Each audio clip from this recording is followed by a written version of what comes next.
Code of conduct. Heavy is the head that wears the crown. I put in extra work that just can't be found.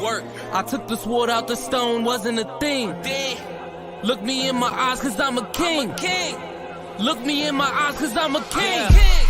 God made me punch in accurate numbers. My castle won't crumble. What I tackle will fumble. I've been a leader when they ain't see it, but now my feet is up. According to me, royalty didn't end with King Tut.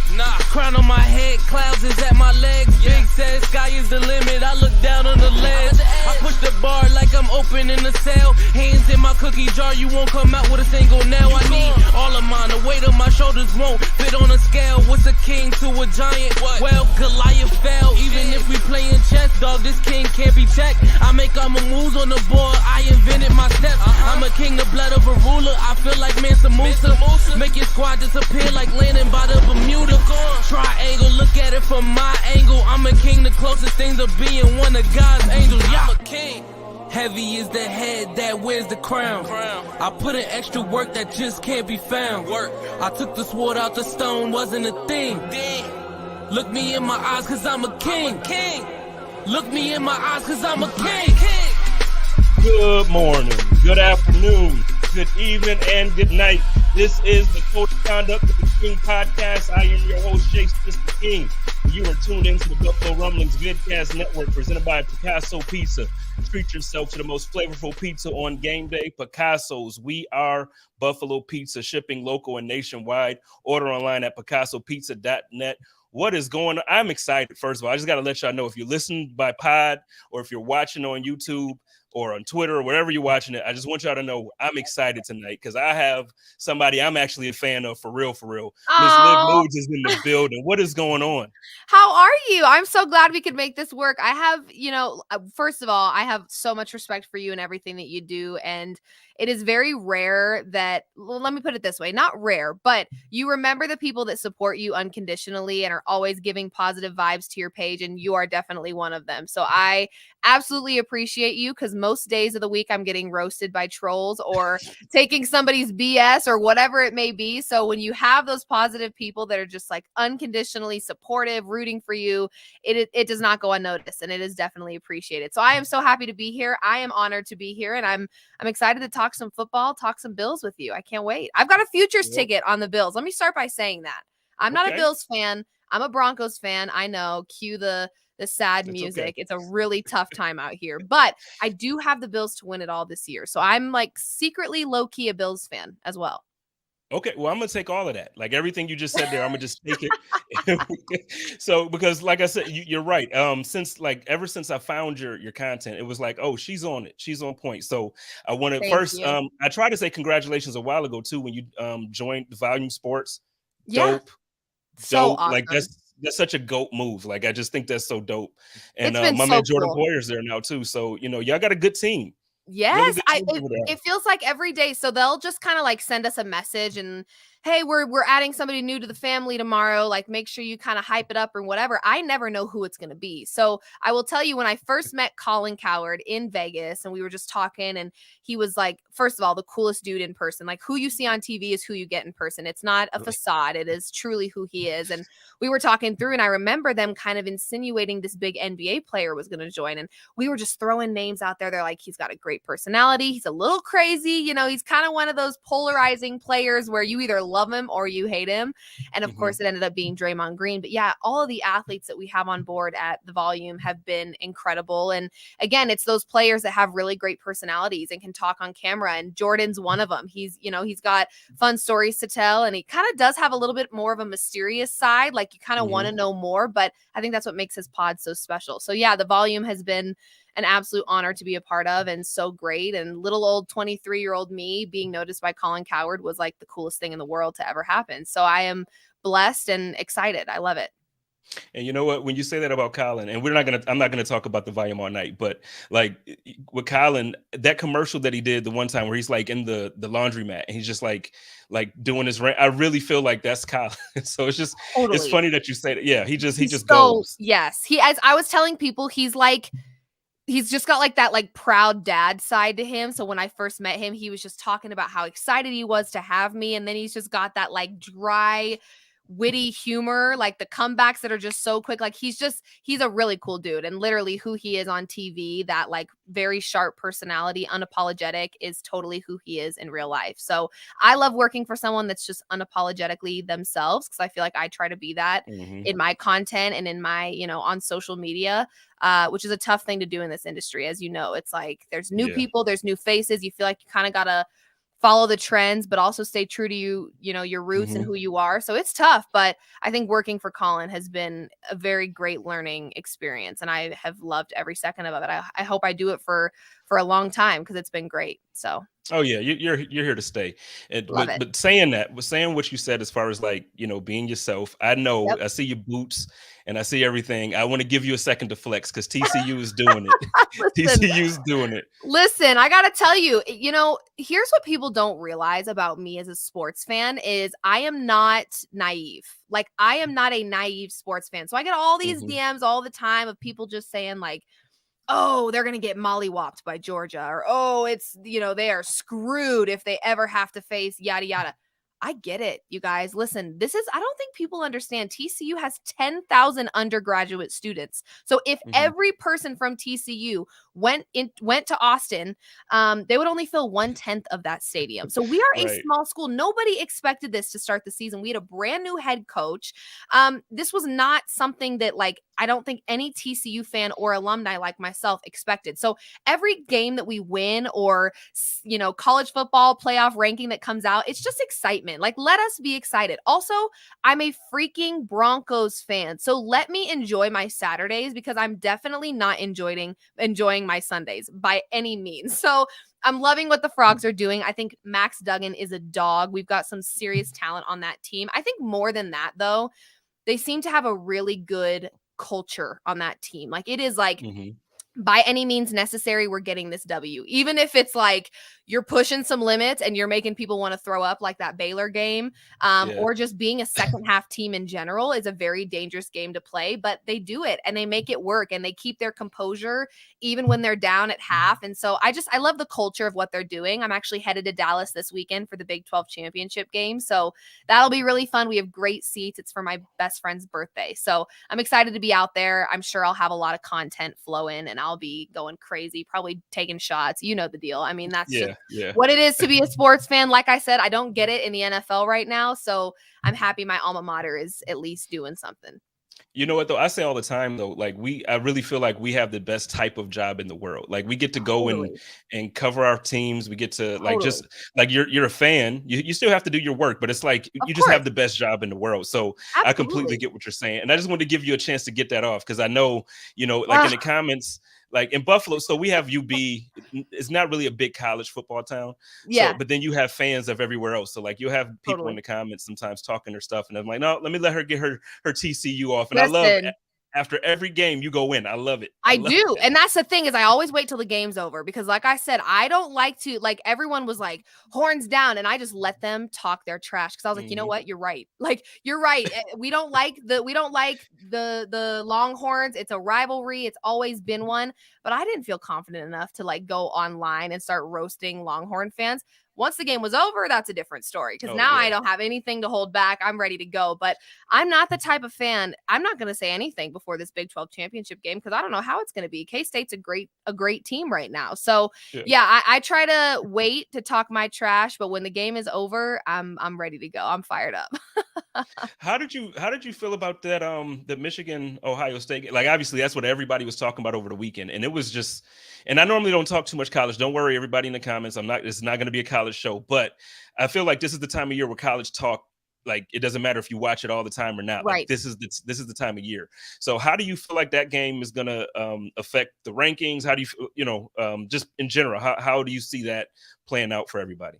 I don't like to go this direction, but I do think that the college football playoffs and the AP polls are a little political in my opinion. I think it has a lot to do with money. So I think a game like, I was talking to a lot of people before that game even happened.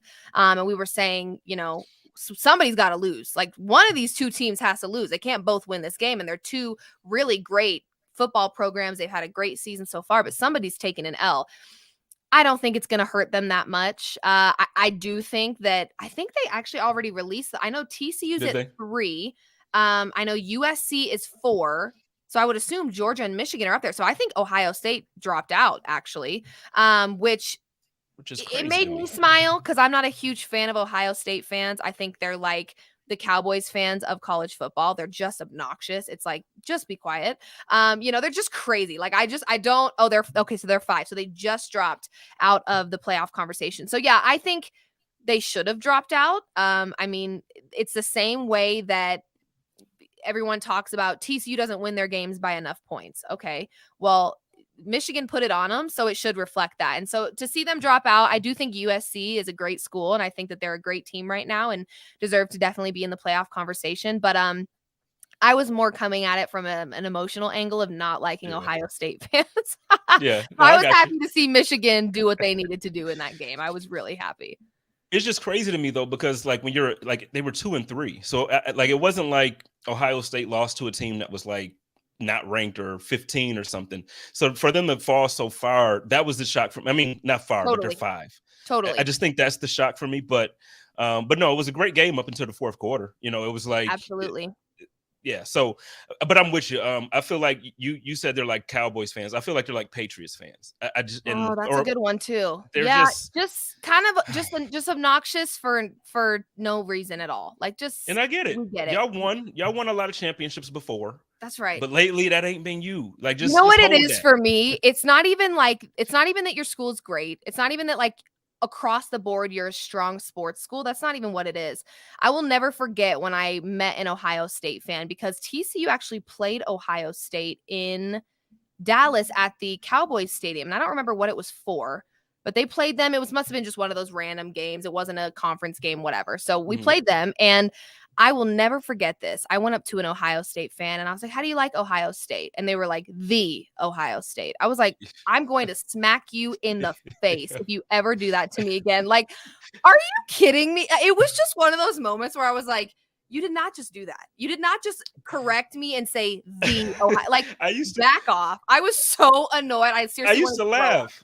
But I used to laugh like when they do that on like Monday Night Football, like when they introduce the players and everybody's like, I used to find it funny. But then when you meet somebody and they do it, and it's like, oh, you went to Ohio State, and it's like you're right. You're it's like, it's one thing to type that on Twitter. It's another for it to fly out of your mouth. Like I could not believe what I was like. There's no way you just said that to me. Like there's actually no way that in a normal conversation, not even about sports, you threw that in there. Like so ever since then, I was just like, oh, that's what y'all are on. Like I'm good. I'm good on Ohio State fans. I don't need to meet anymore. I'm sure some of you are great, but that one encounter was enough for me. I was like, I'm not doing this again. Yeah, no, I'm with you. But that's why I said they remind me of like I get Dallas, but I deal with AFC more. So for me, those Patriots fans are just like, it's like they're still living on Tom Brady's excellence, and it's like, he's gone. Move like, on. He's just not even that. Yeah, like get over Time it. to move on. He's your ex. He's really your ex. Like he's gone.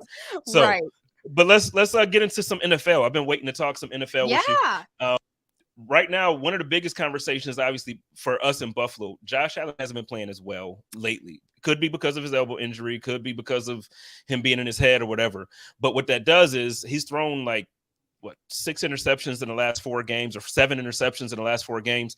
That kind of took him out of that MVP conversation in my eyes. But I just checked the odds on both FanDuel and DraftKings, and it looks like he's kind of back in the conversation a bit. Like he still has some odds up there. Mahomes is the favorite for everybody who's wondering. Boo. And right? I think he's the favorite. Yeah. And I think that's a pretty safe bet for right now. That's where you're going with it. I think so. You know what? Here's what I want to say. It's hard because of what we have seen from Josh Allen. The numbers don't lie. The interceptions don't lie. We're seeing it with our own 2 eyes. This isn't a matter of opinion. It's what we're seeing, right? Like this is not I don't like him, or he doesn't have the mentality that he needs. It's an interception being thrown. We can see it with our own 2 eyes. But let's not forget who he is and what he does. He is still Josh Allen. He is still now where I start to get a little nervous is we don't normally see this sort of, I don't want to call it choking, but we don't normally see the pressure getting to him until playoffs. We're not there yet. So I'm sitting here going, one of 2 things could happen. This is not good. We are losing Josh Allen, or He's getting it out of his system early, which would be a really great thing. I think another thing about this Bills team right now that has been a struggle for me, because like I said, I'm following them like they're my own because I have money on them. So they technically are right now. They are my own. I've got the futures ticket. I think something that is a little bit of a concern, which is making us pay a little bit closer attention to Josh Allen. Like I said, you can't argue the interceptions. He's not playing as well as he has. I think one of the hard pieces to this Bills puzzle right now is that the defense has become less and less threatening since the beginning of the season. At the beginning of the season, it was a Super Bowl caliber defense, in my opinion, where Josh Allen could afford to make a few mistakes because that defense was so threatening and so powerful that he kind of had a little bit of wiggle room. I don't feel threatened by this Bills defense anymore. And the injuries obviously play a very large role in that. We know this. But you got to just take what's happening at face value and say the defense is no longer scary, which injuries is a huge, huge piece of that puzzle. Yeah.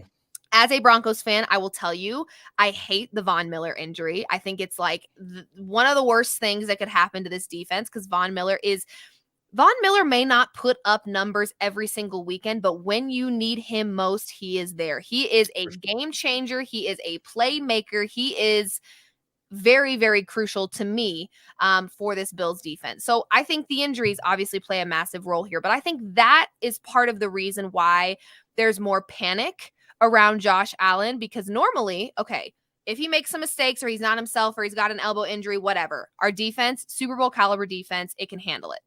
We're not there anymore with this Bills team. So that is something that I do worry about. I will say something that makes me feel optimistic about what is happening with Josh Allen is there seems to be zero concern from Diggs. Diggs does not look fazed by what is happening with his quarterback. So to me, that is assuring. That is, if Diggs isn't worried, we shouldn't be worried, right? I mean, this is a guy that practices with Josh Allen, that knows what the locker room energy feels like, that knows what the mentality of the team feels like right now. If Diggs starts to act stressed, I'll start being stressed. But for now, I think that speaks volumes of the side of this Bills team and of Josh Allen that we don't see. That Diggs is still like, he's my guy. We're good. Like, we've got this taken care of. We're going to be fine. So that is reassuring to me. But I think more than anything, the defense is where I worry because it went from like A1 and it is just slowly not that anymore. And again, that's injury based for sure. You could make that argument, but I think that is why we're looking at Josh Allen with more of a microscope right now.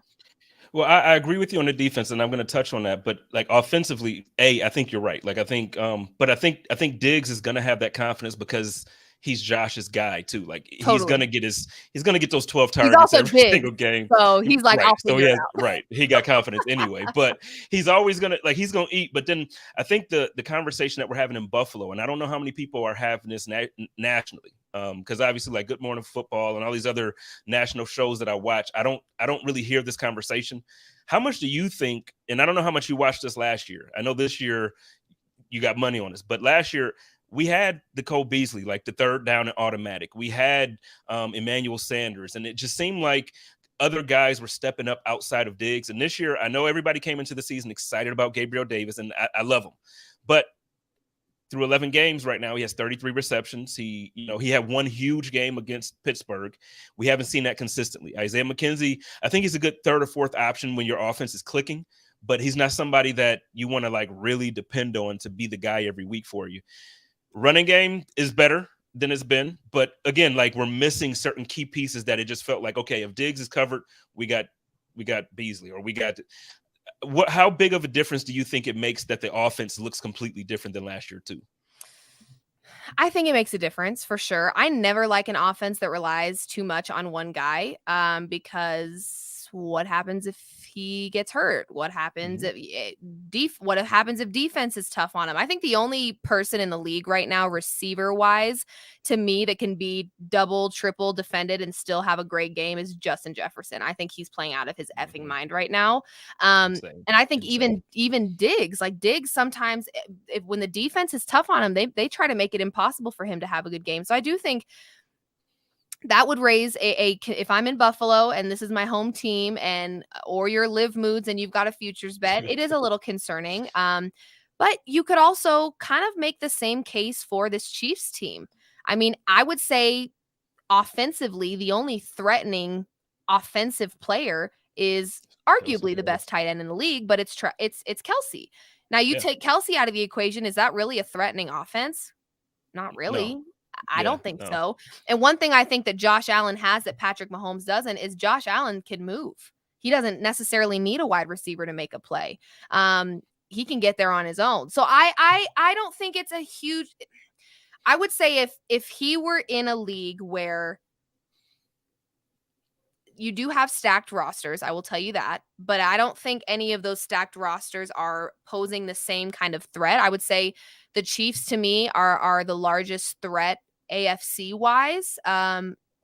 If I had to pick somebody against the Bills that is going to cause the biggest threat, I think it's going to be the Chiefs. And I think the Chiefs are kind of in the same boat offensively. I think you remove Kelsey from the equation and it's a completely different offense. I think the difference is we're seeing a little bit more consistency with Mahomes' arm versus Allen, but Allen's also can use his legs in a way that Mahomes can't. So I'm not massively concerned about that. It would definitely create a little bit less stress if there were some other guys, kind of like you were saying, Gabe Davis showing a little bit more consistency, but I'm not super stressed about it yet because I don't think there's many other teams in this league that have many people to worry about, if that makes sense. Like I'm not seeing a ton of consistency across the board when it comes to offenses. So I'm not concerned yet.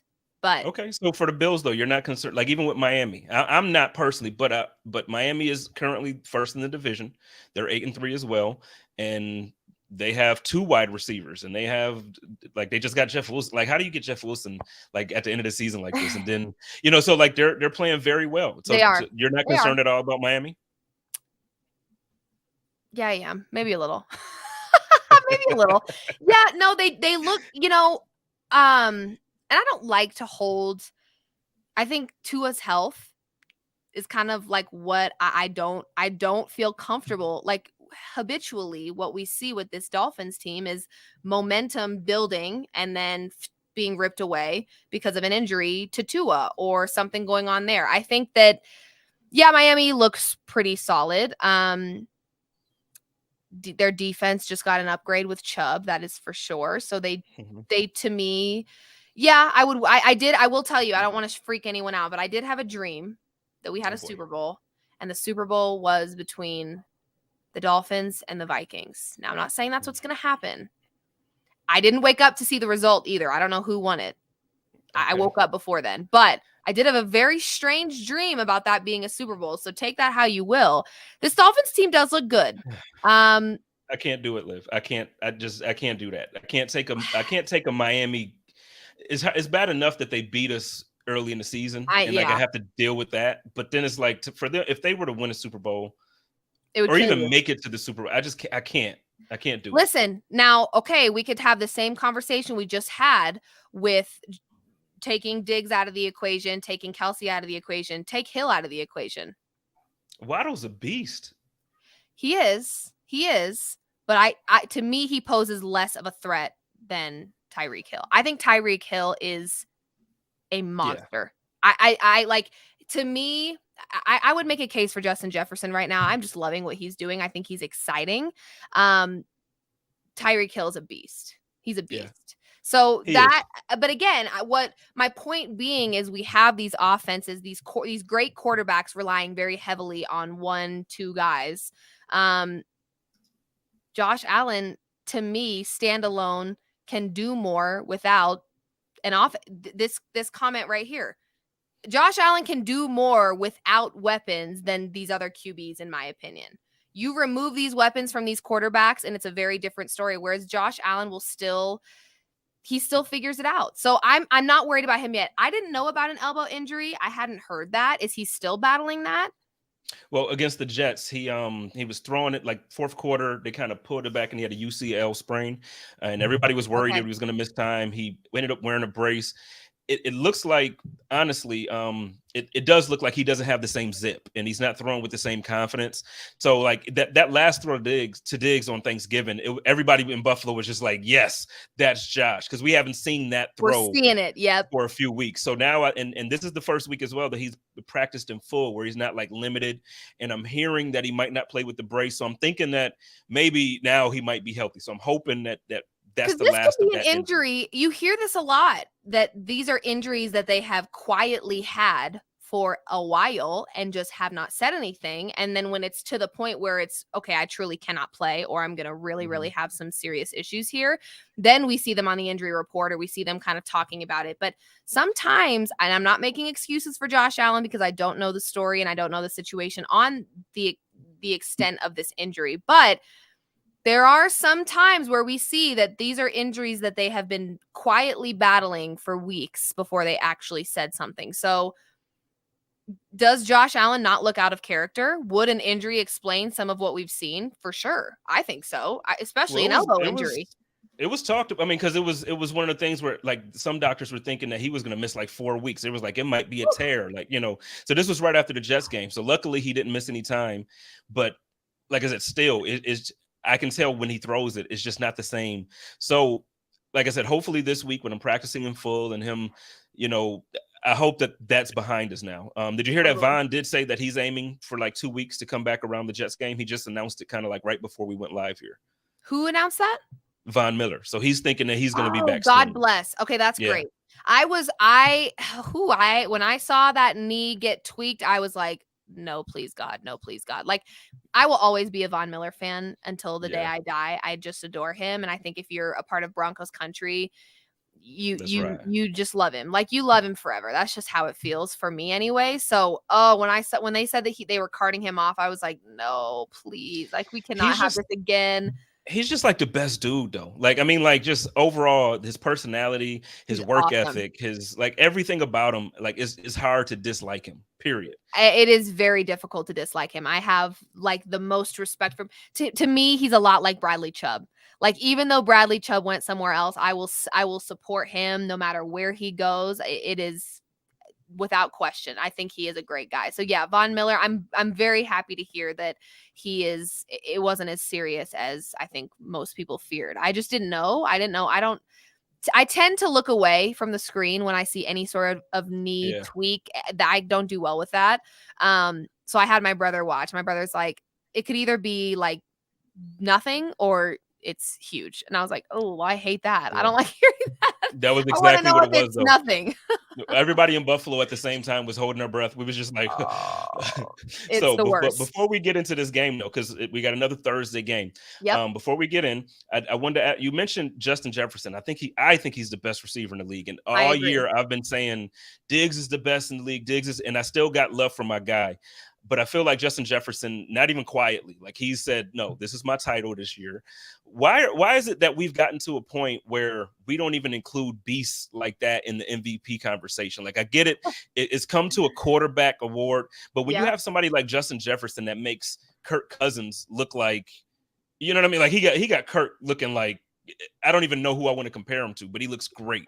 Why isn't this guy's name being tossed around in that MVP conversation? Like, the Vikings are what, 9-2, 9-1? Yep. You got it. I don't know. It blows my mind. Because I don't get it. And I feel this way pretty universally about the MVP title. I think it's a bunch of bogus, to be honest with you. Because we see it in the NBA. Everyone's like, wins matter. Most valuable player to me does not equate to wins. Whoever brings the most value to the team that they are on, that to me is what we're talking about here. But we tend to be pretty wishy-washy with this title, and I feel like it's been that way for some time now. MVP shouldn't just be quarterback. It really shouldn't. I think that it should be any player that is the most valuable player to their given team. Justin Jefferson right now is in X Games mode. I don't even know how to describe what we're seeing from him. Like, I'm seeing catches from this guy and plays from this guy that just like, I don't know. He to me is playing at a different caliber of football right now. And to your point, who his quarterback is makes it 10 times more impressive what he's doing right now, dude, because it's insane.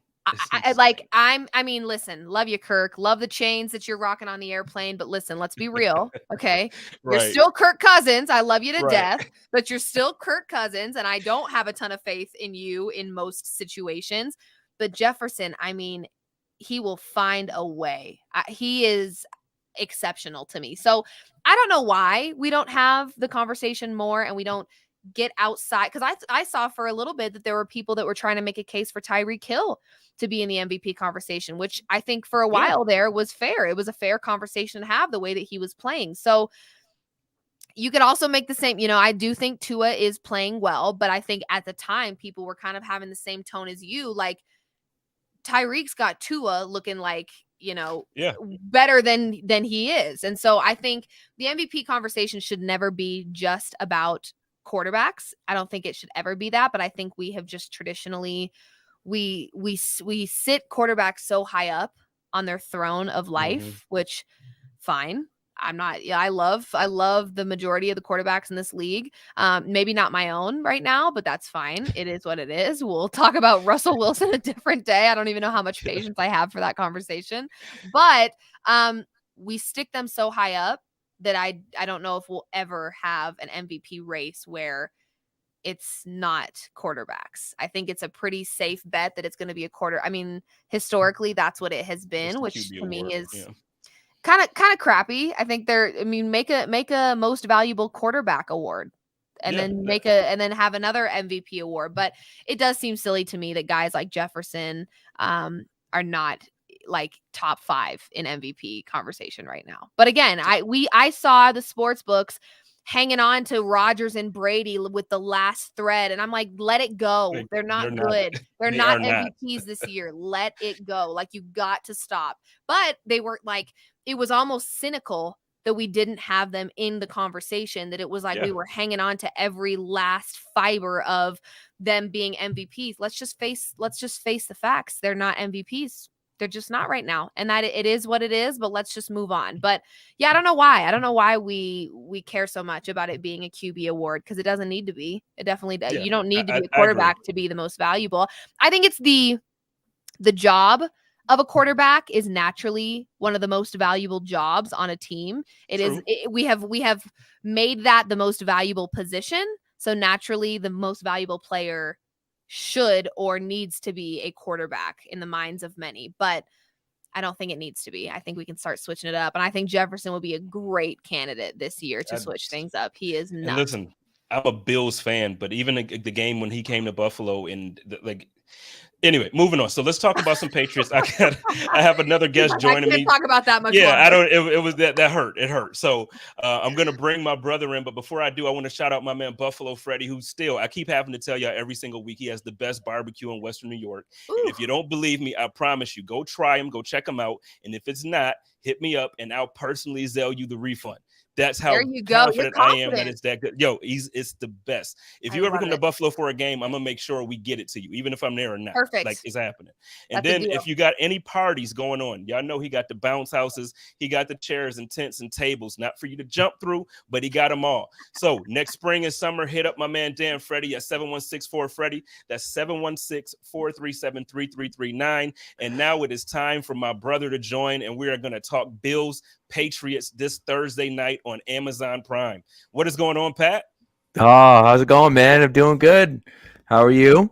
Man, I'm good. I'm having a great time, and I got Liv in here kicking it with me. Hi, Liv. How are you? Oh, good. How are you? Good, man. Your conversation about Justin Jefferson was spot on, because if the Vikings didn't have Justin Jefferson on Thursday night, the Patriots would have won by 20. Like, he was the offense. Dalvin Cook had 22 carries for 42 yards. They did nothing outside of Justin Jefferson being just absolutely unhuman. He just was unbelievable. Yeah, he's a beast. And how dare they ask if he wanted to bite into that turkey leg with his grills in? I'm like, have some respect for this man. Are you guys insane? Do you not see his diamond teeth right now? He's not biting that isn't happening. Hey, like, I need to take my grills out. I need to take them out. Have some respect for this man. I know, right? It's 100% disrespect. But you know what?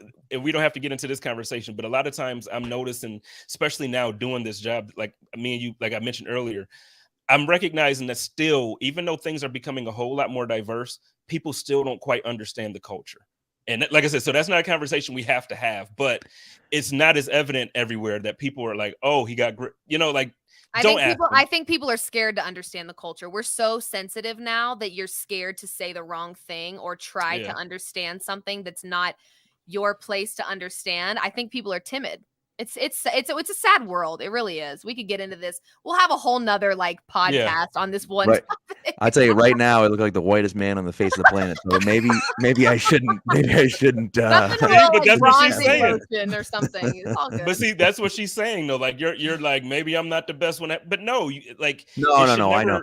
No, listen. But I'm saying it should never not be. No, like you should be able to participate. I think too that like you're 100% right. I mean, it's so much of this, and I deal. I'm a teacher, high school teacher, and you deal with this, like, and you see that like you don't have to understand it. Like I try to explain to people, like you don't have to understand it. It's okay that you don't understand it, but like listen to what people are saying, and you don't have to like it doesn't have to be a battle. It's just hey, listen up.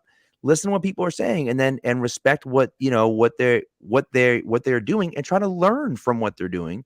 And then you can, you don't have to understand what they're doing, but maybe you will over a period of time if you're actually listening and paying attention. Totally, I agree. Well, let's get here. Let's start here. So the spread on actually everywhere. I thought it might be different in different places, but the spread is 4.5 in favor of Buffalo for this Thursday night. It opened at 5.5. Now it's at 4.5. The over under is set at 43.5, 43.5. So let's start with Liv, and then we'll swing this to Pat. First of all, the over under. Like, are we feeling that? Like, do we think that it's going to be under or over 43.5? I want to say this to me feels like a defense battle. I don't trust the Patriots offense. That's for sure. I mean, there's not a whole lot that they're doing. I listen, I've been calling him Mid Jones for a long time now. I just don't like Mac Jones. I mean, God bless him. Keep doing your thing. I think he's better suited for the XFL. I really do. I'm sorry. He just is not a National Football League quarterback to me. And I think we've got to stop trying to pretend he is, because he's just not. Same with Zach Wilson. Same with Baker Mayfield. Conversation for another time. But I don't have faith in Mac Jones, and I don't trust this Patriots offense to do what they need to do here.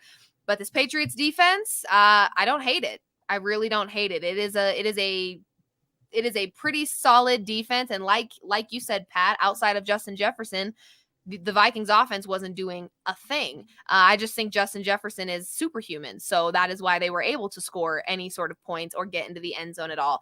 I love this Patriots defense. I think the Bills defense is good. Are they at their prime? No, they're not. I think injuries are to blame for that, but I do think that their defense is enough to slow down a very average offense to me. So if I'm going to start with the total, I'm going to lean under here.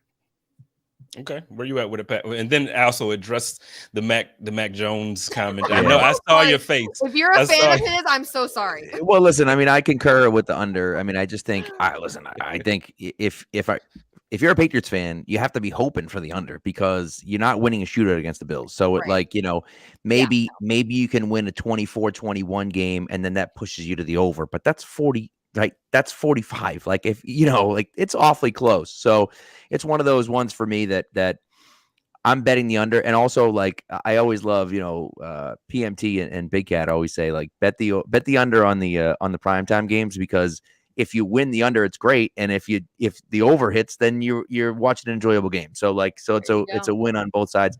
As far as the Mac stuff, listen.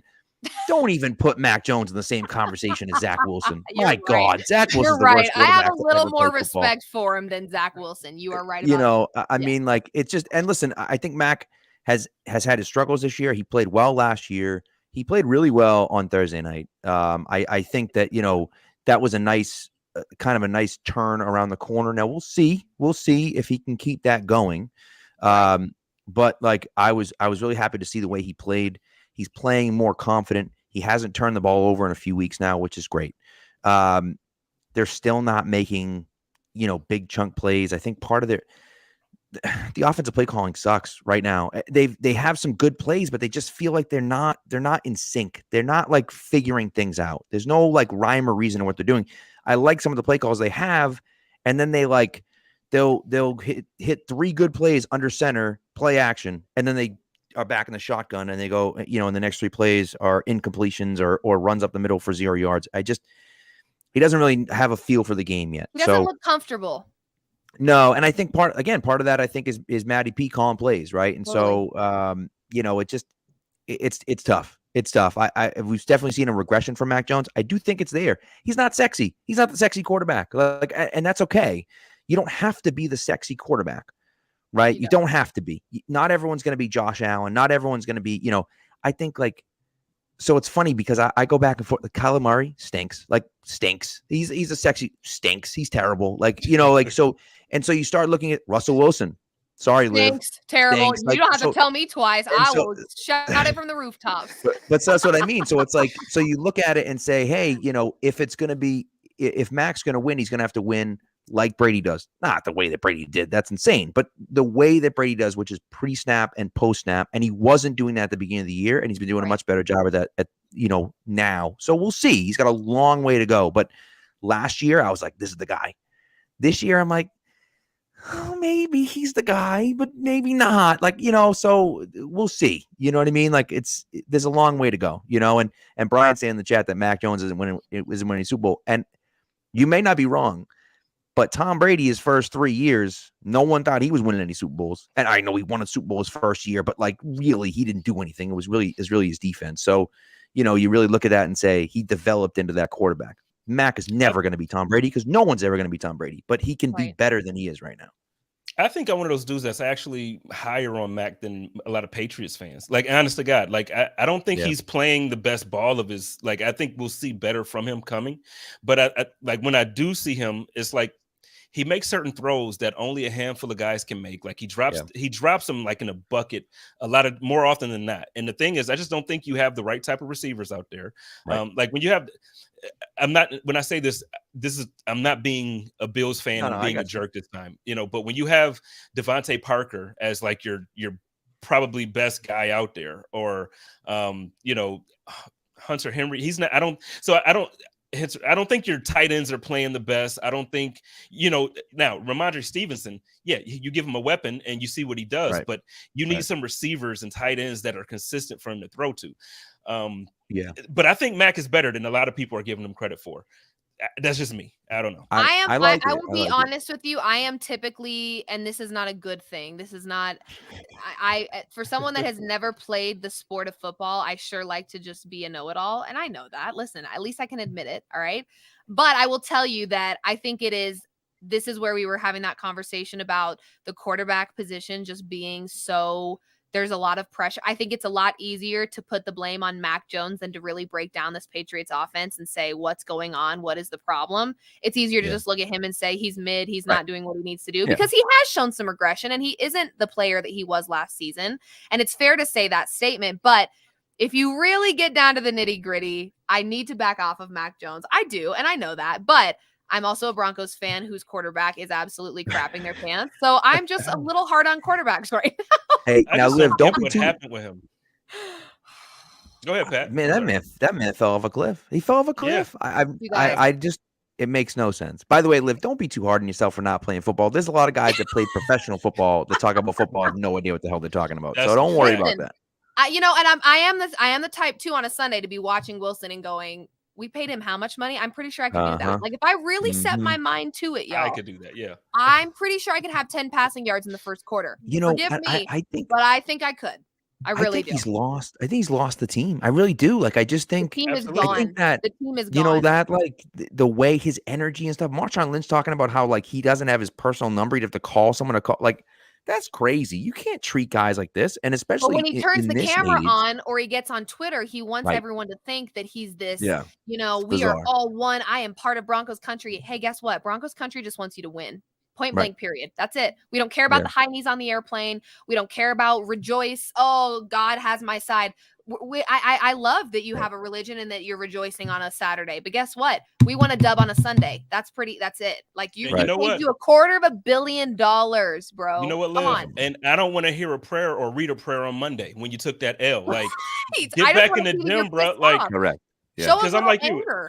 I respect every religion. I respect Jesus. every personal belief. But Freaking look, A.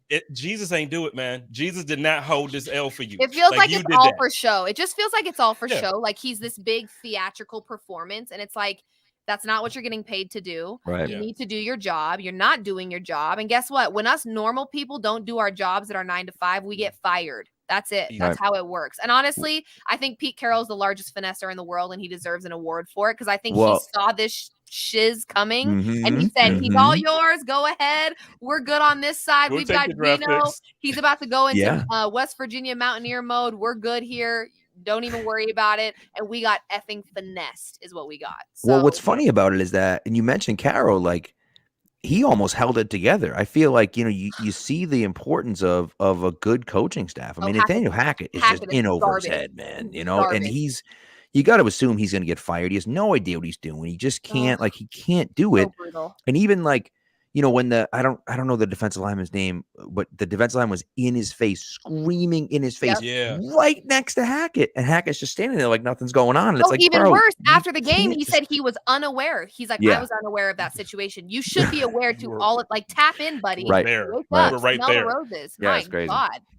But Anyway, let's let's get get on to let's some get back good to the football. Patriots. Yeah, because I was gonna say. I feel bad bashing. Like this isn't even part of the conversation, and we're just like bashing this dude. So let's get back to it. Yo, Oh my Matthew God. Judon is Mhm. playing like the defensive player of the year. I know we have a guy playing like one too. I think Matt Milano is in that conversation as well. But what the heck are the Bills going to do to stop Matt Judon, man? Like this dude is playing lights out. He's leading the league in sacks with 13 right now. Yep. Deion Dawkins is probably not going to play with an ankle injury. So that's huge. Our left tackle is probably out. That's huge. Start with Pat and then Liv, take that home. I'm nervous about that. I'm being honest with you. Yeah, I mean, look, the Vikings did a really nice job. Judon had no sacks, wasn't really in the backfield much. The whole Patriots defensive line really wasn't in the backfield too much, to be completely honest with you. So it is surprising to me that they weren't able to get pressure against the Vikings. There's a possibility that the Bills can do the same thing. Like Deion Dawkins being out is going to be painful. But I think the biggest thing, and where he's won so often, is those big loops around that he takes when he takes on a guard or a center and just squeaks by, right? That's going to be big. The thing about the Bills, though, is that the Bills aren't a regular team. They got Josh Allen. So you can't just rush the passer. You have to be so cognizant of him running that it screws up your rushing lanes, right? So Josh Uche on the other side has been really good. He had a sack again Thursday night. He's had a sack, I think, in 3 straight games. Got 4 sacks in 3 games, or maybe even 5. I think he's got 5 sacks in 3 games because he had 3 sacks against the Colts that night. But anyways, he's doing really well on the outside. But the problem is that if you get inside and you let Josh Allen outside to the right or left side, you're screwed. And they've been talking about that all week because they've had problems with this now every time they play a mobile quarterback. Right? They've had problems with that. And Josh Allen, I mean, if he starts running on you, you're screwed. Right? And so that's going to be a big thing, I think, for the Bills, is that it's that they can't just pin their ears back and go get him. Right? Because they can't do that, because Josh Allen has the ability to, there's a running lane. I'm going to step up into the running lane. I'm going to run outside. And all of a sudden I picked up 15, 20 yards because I'm going to outrun Jelani Tavai in the middle of the field trying to beat me to the corner. You know what I mean? So that's that stuff where I think the combination of Josh Allen, really, and, there's some question marks about what happened on Thursday night. I don't know. Like, the Vikings offensive line's pretty good, but Christian Darrisaw wasn't even in there. So, how come they weren't able to take advantage of that? So there's a possibility that they slow him down a little bit. You chip him with a tight end or a running back, and you're able to slow him down a bit. And if Uche can't get going on the other side, now you look at it and say, hey, Judon's a problem still. But if we commit 2 or 3 guys to him, J.J. Watt was always the best defensive lineman in the league, basically. He's had 1 career sack against the Patriots. 1. Or I think actually a half a career sack against the Patriots, because the Patriots said, he's the best player, let's take him away. Go ahead. You want to beat us with someone else? Go ahead. And the Patriots weren't able to beat the Vikings with anyone else on Thursday night. Hopefully they'll be able to do that against the Bills. But you got to think, if you're the Bills, you're throwing extra guys there at Judon, because you can't. And again, Josh Allen's the guy. Josh Allen's going to have to, if he sees the running lane, take it. And then it slows those guys down to be thinking, okay, I can't go inside, because if I go inside, he's going to be able to take that outside. And I can't go too far outside because he's going to be. So then they're thinking about how am I going to get to the quarterback and how am I going to prevent him from getting outside. That basically sounds like what Liv said earlier before you jumped on. We were talking about, I Great minds had think some alike. concern about Josh. Well, I had concern about, I feel like after Diggs, there's a drop off with the production that we've been getting. And she's like, yeah, but Josh is like, he's killing it. So go ahead, Liv, kind of piggyback off of your thought earlier and then kind of, answer the same thing. Like, I'm concerned about that defense, but maybe I'm overly concerned because I'm just a Bills fan and I'm nervous. I don't know, but, I don't know. I think that this Patriots defense, like I said, is a great defense. And I think their priority will likely be, or maybe not priority, but something that they know that they will potentially get in this game is a turnover by Josh Allen. We've seen it now way too often. And I think that they know that they have the ability to pressure Josh Allen enough to potentially cause a turnover in this game. So I will say from a betting perspective, since I am the betting gal, I think my absolute favorite prop in this game is going to be Josh Allen's rushing yards, because I do think this defense is going to try to force a turnover, and it is going to force Josh Allen to use his legs. And I think that is one thing that Josh Allen has that, again, up against a good defense, I think he is capable to hit his yards. Right now in the FanDuel Sportsbook, it's 42.5. I mean, he had 78 in the last game, 7 the game before that, which was a little strange, but 84, 86, 49. Like, to me, 42.5 is a great number, especially against, like I said, a defense that is going to pressure him. They're seeing the way he turns the ball over.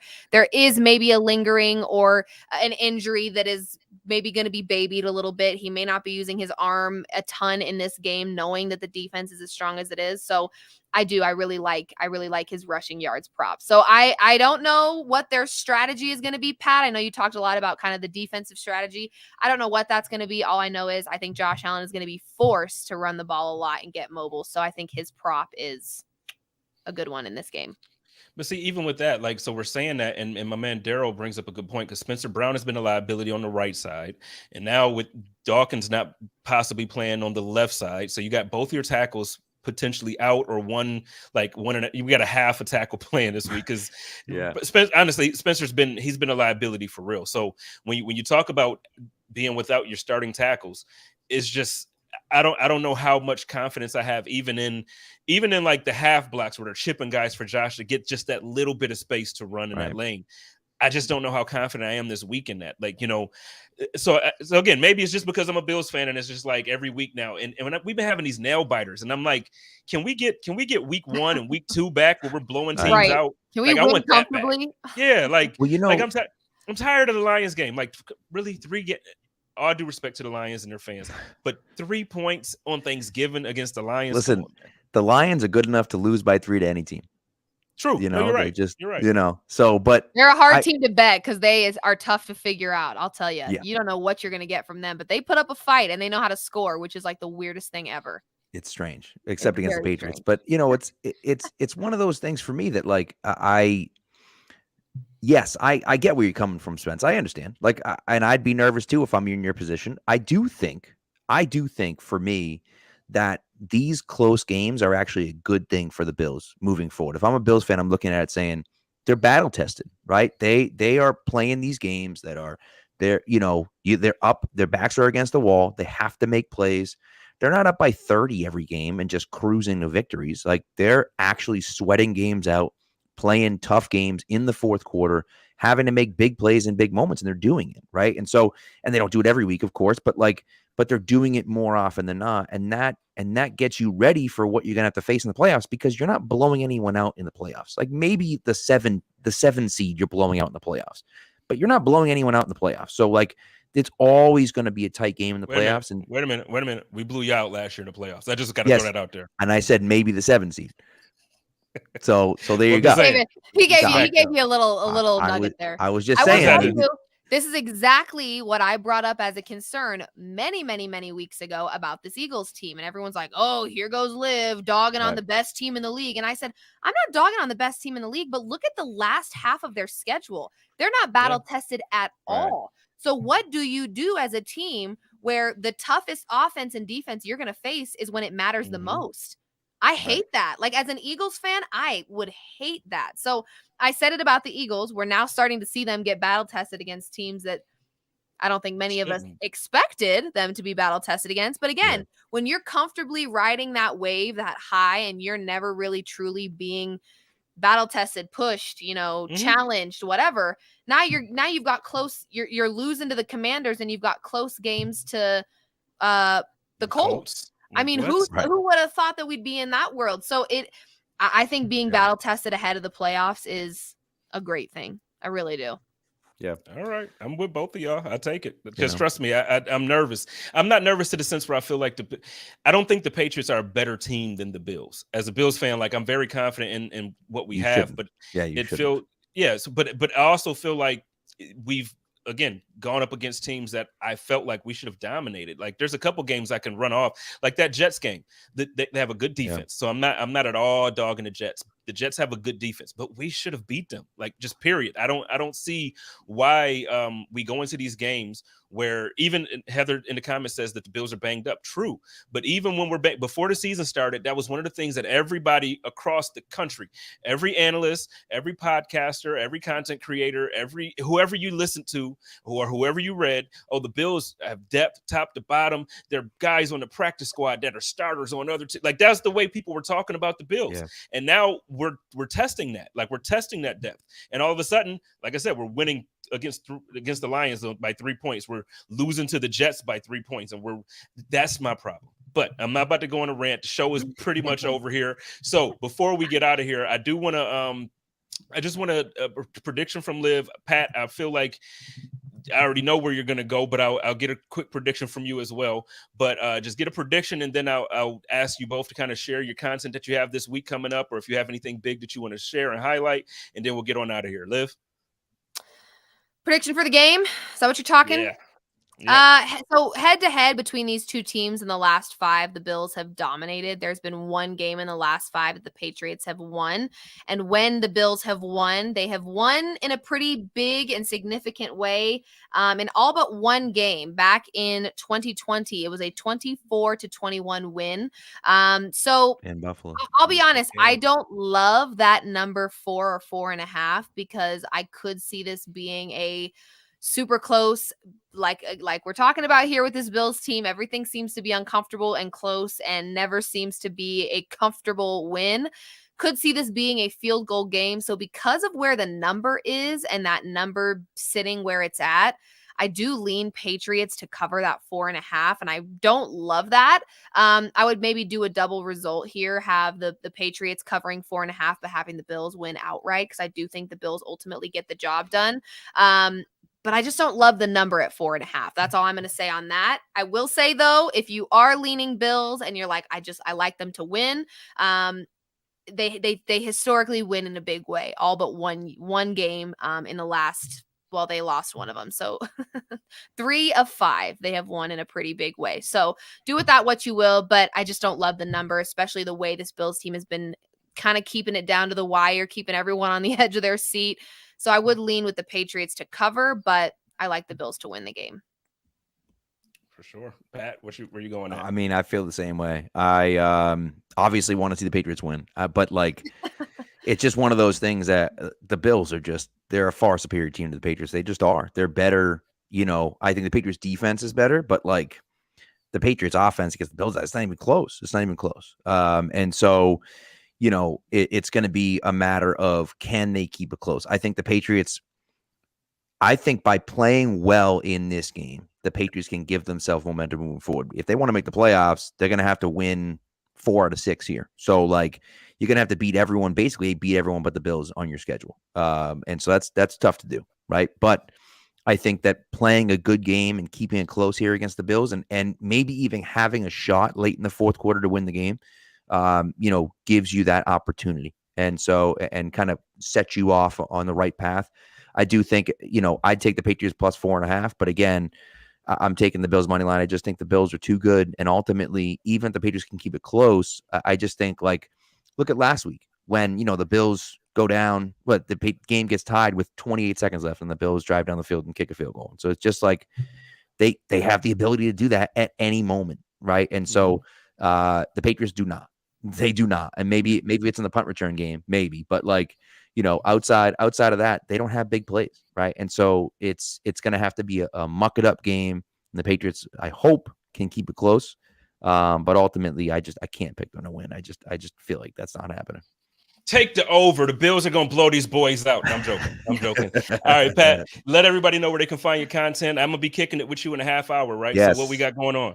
That's right. So Pat's Pulpit is our podcast feed. We have actually tomorrow morning coming out on the podcast feed. We did an interview with Mac Jones about My Claws, My Cleats. So he's on talking about the Boys and Girls Club and about all that stuff, which is great. And then of course we'll have Spence on there tonight live on the YouTube channel over at Pat's Pulpit. You can follow me at plane_Pats for any stuff on Twitter. I'm also, if you people out there are teachers or like math, I have a math related TikTok at Mr. Lane Math on TikTok if you want to come follow me and see some funny math videos. So doing a lot of things today. All right. Well, shout out to my man, Pat Lane, and everybody over at Pat's Pulpit. SB Nation has one of the best umbrellas of talent across the entire league and basketball and all these other sports as well. So, Pat, thank you, man. I'll be tuned in with you. Did you send me the link? Hit me up, man. I will. I will. All right. Appreciate you, man. And then Liv, thank you so much for coming and hanging with us. My girl Heather just said, Liv, you need to come back. Enjoyed having I'll you be here. back. I'll be back for sure. As we come sure. closer and closer to playoffs, I'll come do like a check-in. How is our futures bet looking so far type of episode, and I'll come hang out with you guys. I'm very honored to be here. Happy to join you, talk some football. I'm always talking football. So I'm just happy we could make it work with our crazy schedules. All right, so we're going to get on out of here, but let everybody, obviously, they should be, if you're not following Liv, something's wrong. Go follow Liv, check out her content. She has amazing stuff. She does, actually, let them know about your show. You actually just started, maybe, I think, 4 or 5 weeks ago, you just started a new pod that you do post-game. Why don't you let everybody know about that really quickly? Yeah, so I've got a lot of different hats I feel like I wear, but that's what keeps my life very fun and interesting. On all platforms, Instagram, Twitter, TikTok. I'm big on TikTok right now. I've been doing those. It's at Liv Moods. My real name is Olivia Moody, but at Liv Moods on everything. That's kind of my stage name now. Every week that the Broncos play, I will have a show that goes live on the Volume Sports Instagram with former offensive lineman Orlando Franklin, where we talk all things Denver Broncos. We will have a special former Broncos player guesting as well very, very soon. We just found that out today. So we do that every week on the Volume Sports YouTube. I have a gambling show that I do twice a week on the Volume Sports YouTube called The Best Gambling Show Ever.